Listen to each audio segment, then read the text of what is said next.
Hi everyone, and welcome to my science lab. You're gonna have to excuse my goofy outfit today. It's pajama day here at the South Elementary School where I teach.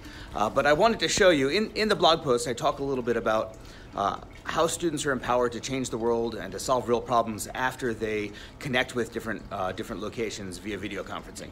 And last year, my students connected with kids in Malawi, and they learned about the drought that's going on there and how kids there are hungry because they can't grow enough food. There's not enough rain due to climate change.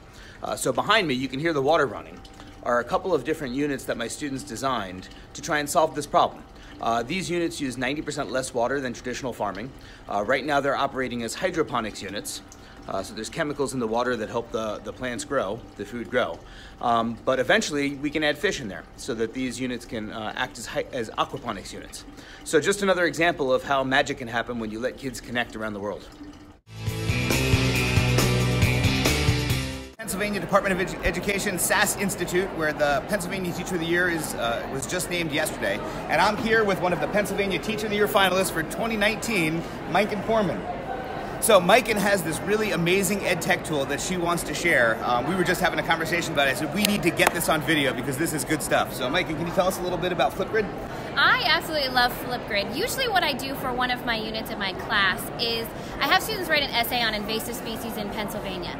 But this year I took a course and I learned about Flipgrid and I started trying it out a little bit, and I decided, why not, instead of doing the essay, have them use Flipgrid? And it was like pulling teeth at first. The students were very unresponsive, and I said, you guys are on your tech devices all the time. Why not go ahead and try this?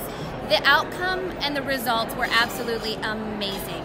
Kids learned so much more than just copying and pasting and changing a few words in an essay. And the results just, they were so excited to show me what they did on Flipgrid. So it was just a really, really cool way for the students to learn something new.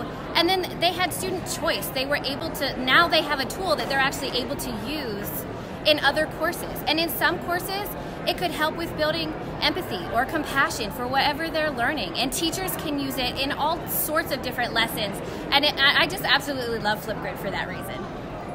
So, hope you enjoyed this short little video. We're going to be scouring this conference to find other people who can share really awesome tips with you. So stay tuned. And this time I have a member of the Pennsylvania Teachers Advisory Committee and a 2018 Pennsylvania Teacher of the Year finalist, Barb Kurtz. And she is going to talk about how she uses educational technology to build empathy and compassion in her classroom. Well, it's really interesting that Mike asked me this question this morning, because if you come to my presentation this afternoon, all 7 minutes are dedicated to building international relations. We're going to preview Flipgrid and Grid Pals, and I'm going to take you on a little journey to Colombia and Ecuador. Stay tuned, we've got more coming for you.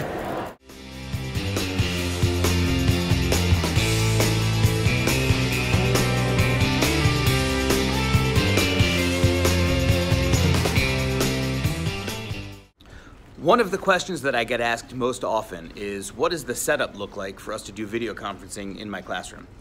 So let me take you around and show you. So up here, right above our whiteboard, there's a camera. Let me see if I can find that for you. There it is. You can see there's a video camera, and it's a wide-angle camera made by Logitech. And there's a microphone in there also. Through that, we have a USB extension cord that runs to my computer that's attached to a projector in the front of the screen. So when we have a video conferencing call, we project the other class up to the whiteboard in the front of the room, and that camera picks up everyone in my class so that we can interact with that other class. A lot of the video exchanges that we have with other classes happen right here in my science lab, and we're able to expose our kids to all kinds of different scientists and classes from around the world.